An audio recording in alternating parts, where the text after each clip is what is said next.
It's me, Mary. How's everybody doing today? Show number 3. Can you believe it? Well, it's the truth. Today, what I want to talk about, let's get right into the show.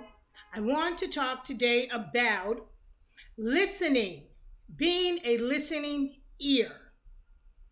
Being a listening ear, especially for women homicide survivors. It's so important, people, that if you know of a woman who is surviving the impact, the pressure of losing a loved one, listen to her. Be a listening ear for her. Be that person that she can come to and release the pressure. As I told you before, when a homicide happens, everyone is in turmoil, sad, grieving. Folks are bringing food over the house, the phone's ringing, the doorbell's ringing. And then after the funeral, where's everyone at? And the woman is left alone. She's left alone dealing with her thoughts. She's left alone dealing with what happened. And not only that, especially in low-income families and minority women, she's left being the head of the household. What she needs is a listening ear. She needs you not to release the friendship. She needs you not to hide from her when you see her, because you know she's going to bring the subject up about her loved one that was murdered. And you say you're a friend. Friends sacrifice for each other. They do the exact things that they don't want to do, but they do it because they're a friend. She needs you to listen. No matter how many times she talks about it, no matter how many times she judges herself or she feels like it's her fault, be there for her.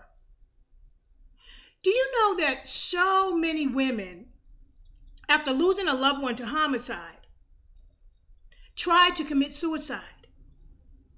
They're so enclosed with their feelings, and they're so much in shame and anger and hurt, and no one's there to listen to them. You know, you can go to a therapist, but that's once a week. And not only the fact that it's once a week, what happens when you leave the therapist's office and it's nighttime now, the world's quiet, the house is quiet, the kids are in the bed, and no one's there but you and the remote control? You need someone to talk to. And this is why I'm bringing this subject up tonight, because it's so important. I meet so many women who are struggling with the fact that they feel that they can't express themselves. They feel that no one wants to listen to them. Nobody wants it to be heard anymore. And even in families, family members will shun you because they don't want to hear it. They don't want to hear the story over and over and over. And you can't judge them for that, because everyone grieves differently. Everyone goes through their homicide journey in a different way. So today I'm shouting out to all you women who have a friend that has lost a loved one from homicide. Listen to her. If she tells the story, let her tell it. Is it going to hurt you to sit there and hear the story again? Who knows? It may be a time that she talks to you about the story and new information comes up that she even forgot about. And it's something that she can take to the detective or who's ever in charge of the case and release that information. And it could be vital to the case, to capturing the killer. Women of homicide, they hold things in because they feel like they're burdening someone. I was just talking with a woman the other day who's a survivor, and she was saying to me how she felt like when she tried to bring the subject up about her child being killed, people would roll their eyes or get up and walk out because they felt like, well, this happened a while ago. Why do you keep talking about this? Listen, it doesn't matter how long it happened. It doesn't matter if it was your son, your daughter, your mother, your father. These women need to release what's inside of them. Everyone can't afford a private therapist. They're very expensive. Hundreds of dollars an hour, some of them. So when they're talking to you, you're somewhat like the therapist. You're the one sitting there listening to them. You're the one sitting in front of them that they feel that they can be comfortable enough with, and that's going to be there and really listen to what they're saying. It's important. If she's your friend, do all you can to help her out.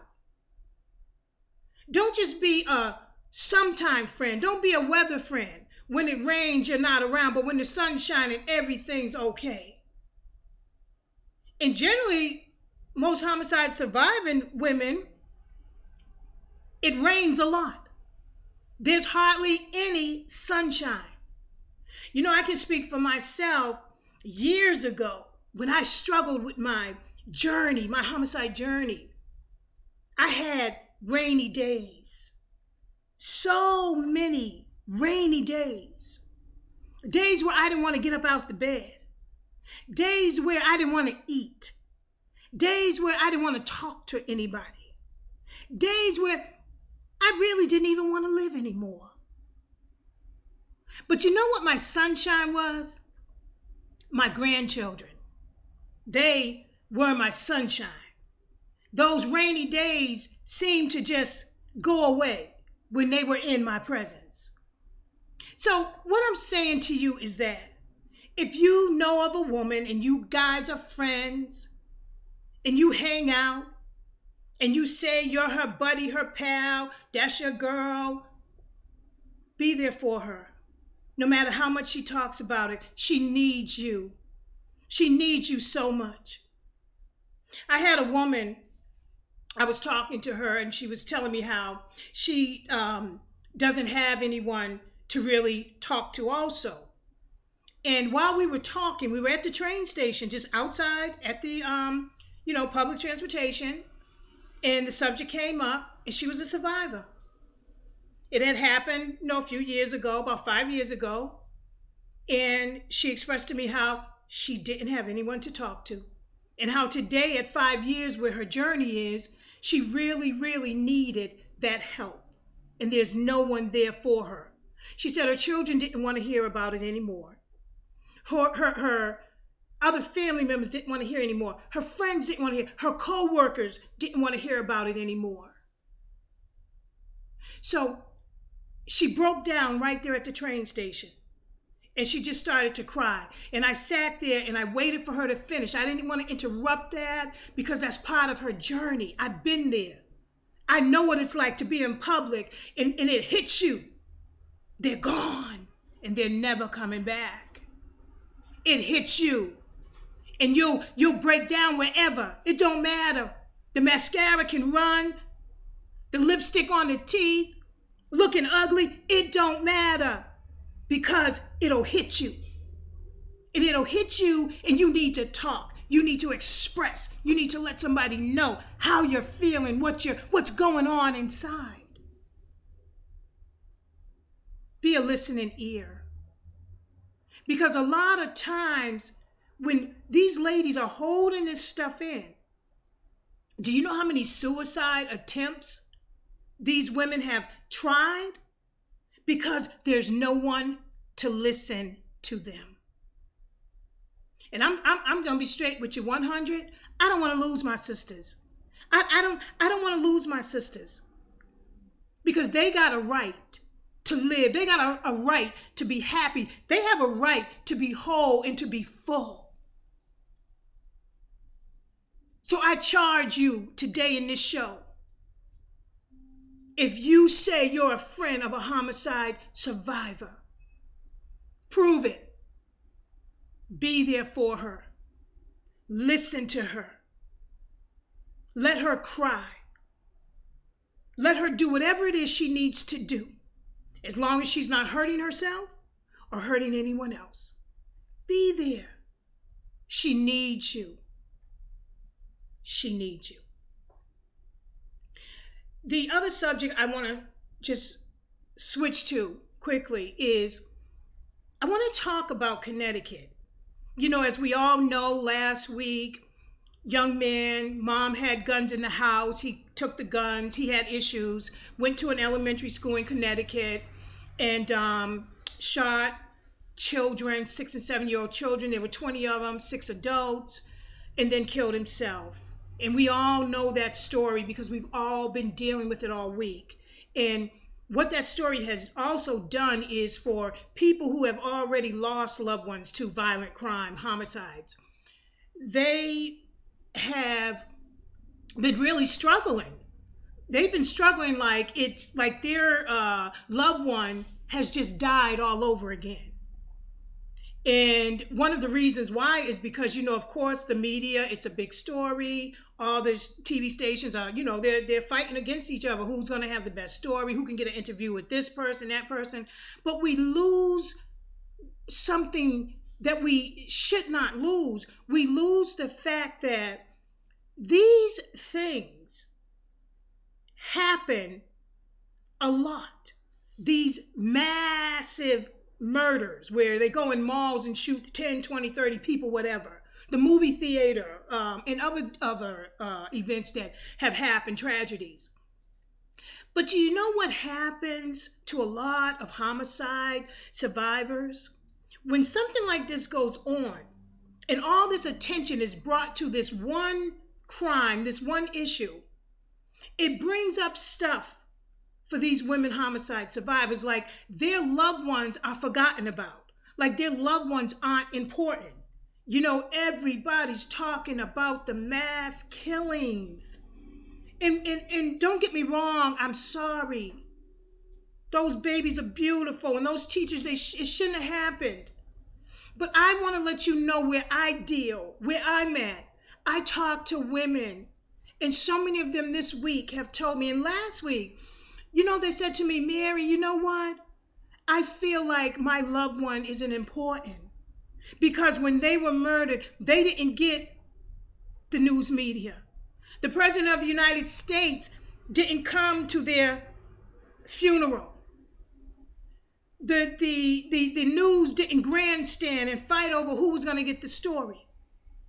And you know what I say and said to these women? I told them, listen, your loved one is important to you. And that's what matters. You know, you don't worry about the information and the news and the newspapers and all that media stuff. Because let me tell you something. In a couple of weeks or a month, we're not even going to be talking about that anymore. And it's the truth. And I don't mean to be cold, because I'm not a cold person. I'm a loving person, and I got a heart, and I love people. But somebody got to talk about this stuff. Somebody got to bring this to the front page and not in the last column on page 55. This is front page news. Don't forget, after this is over, that we're finished talking about it, that we still need to deal with homicide is happening every single day. People are getting murdered every single day.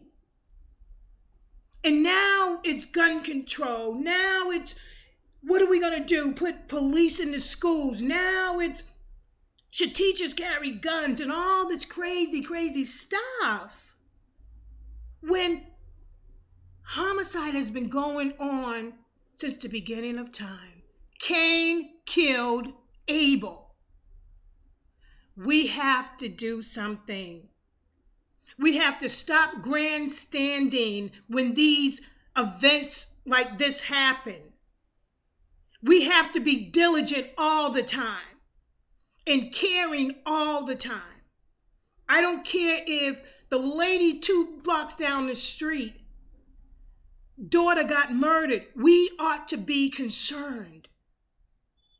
Even if we could get in our neighborhoods some type of a survivor group where someone in your neighborhood gets murdered and you go and be with that family, you go and pay condolences, and whatever the community can do, come together, raise money, put money together if they don't have funeral money and things like that. We got to get involved.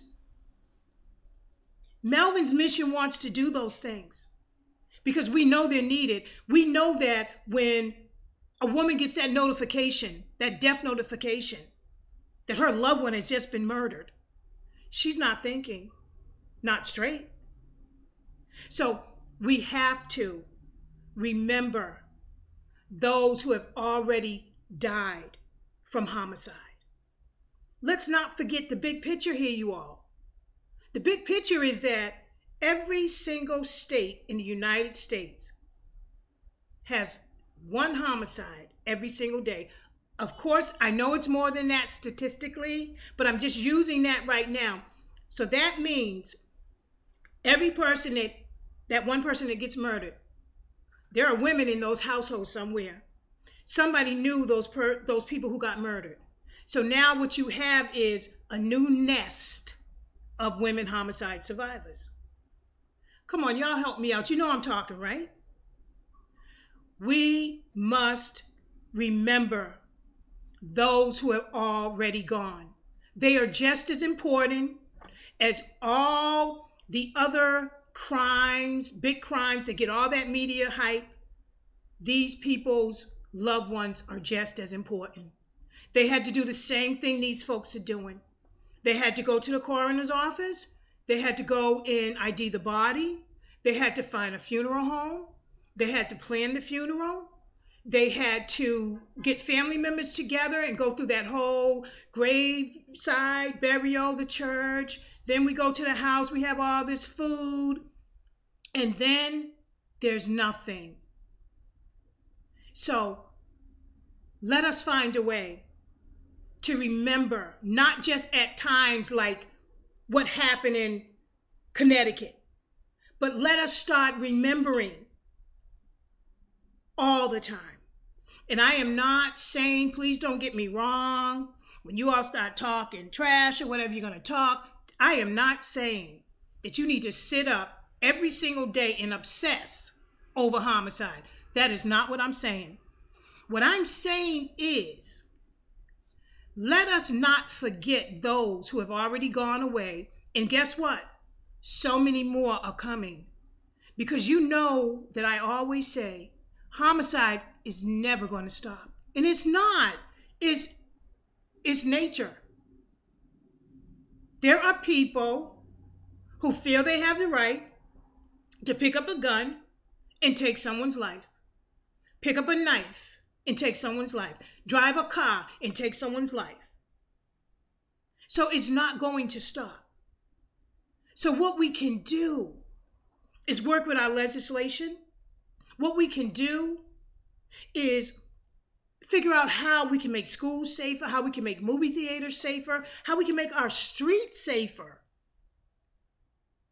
If we pull together, we can do things. But if we're apart, we can't get anything accomplished. So don't obsess about it, but please do, I invite you to think about the man that got murdered yesterday. There was a murder yesterday. There was a shootout. A matter of fact, there was a shootout in Dorchester yesterday. Car drove up the street. Somebody emptied a gun. Thank God no one got shot. But just think, it could have been some children walking by. It just could have been whoever. It doesn't matter. Why would you do this? See, this is why we have to stay focused on everyone that has died from homicide, because everyone matters. And new homicides are coming. Oh, yeah, they're coming. And especially around this time, people get so crazy because the new year's coming in. Folks want to drink. Folks feel, well, it's a new year and I'm going to do this. I'm going to pay back this problem. It is ridiculous. And this is my job. This is my job to help Melvin's mission support women survivors of homicide. My heart is in this. My life is in this. And I'm here to listen to these women. I'm here to encourage these women. I got 16 years of experience. Melvin's been gone 16 years. So I know what it's like. I know the loneliness. I know the crazy things that you do because you're in shock. And you can be in shock for years. So please, let us remember those who have already gone.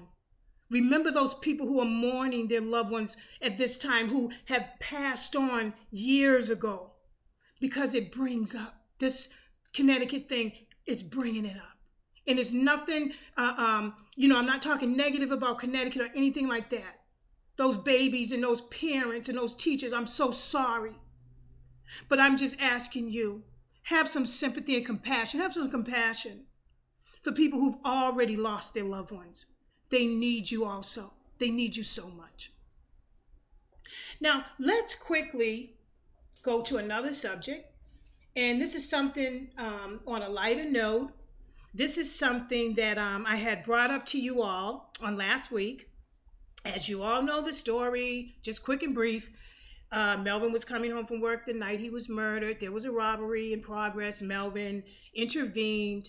The first victim did get away, but instead Melvin got robbed and shot in the chest. Now, because of Melvin's heroic and unselfish act, see, Melvin was like this really nice person. Listen, ladies, you ever date a guy and he's just like perfect and you're like, something's wrong here. I don't believe this. I'm going to wake up, and he's really going to be this monster or this creep. Well, see, Melvin was like that really nice guy. He wasn't perfect, but he was that really nice guy. So what he did, doing what he did, intervening or trying to help somebody, I believe the story because that was his personality. That's who Melvin was. He was kind. Melvin was humble. He wasn't a showboater. He was a hard worker. He loved his children. Oh, his children were his world. His 3 kids. Oh, his world. He just nice. Just a nice, humble man, And he believed in taking care of his home. Just all of that. Well, today I went to City Hall because Melvin was being honored for his heroic act that he did on October 15th, 1996. Though it cost Melvin his life, he did it. And I hope you guys can see this. This is the seal of Boston, the city of Boston, the seal of the city of Boston. And this is Melvin's resolution, the citation that he received today, and it's signed. Can you see that? I hope you can. And there he is, his name. And I am so happy and I'm so proud. So he was honored today as a heroic human being, someone who went beyond the call of duty. Though he had a wife and 3 young children, he felt that he needed to help someone. And that makes me proud. It's bittersweet, but it makes me so proud. This is wonderful. This will open up some doors and really get started on Melvin's legacy.